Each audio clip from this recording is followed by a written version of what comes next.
সবাই একটু দূরত্ব বজায় রাখুন। আতশবাজি থেকে সবাই একটু দূরত্ব বজায় রাখুন, যে কোনো সময় যে কোনো দুর্ঘটনা ঘটতে পারে। একটি নির্দিষ্ট দূরত্ব বজায় রেখে সবাই আতশবাজি প্রদর্শন করুন।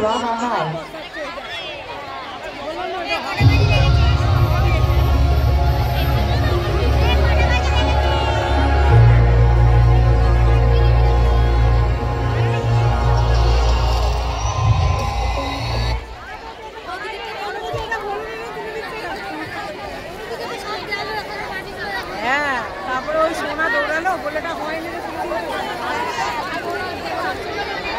কেউ মাঠের মধ্যে অযথা প্রবেশ করবে না, আমাদের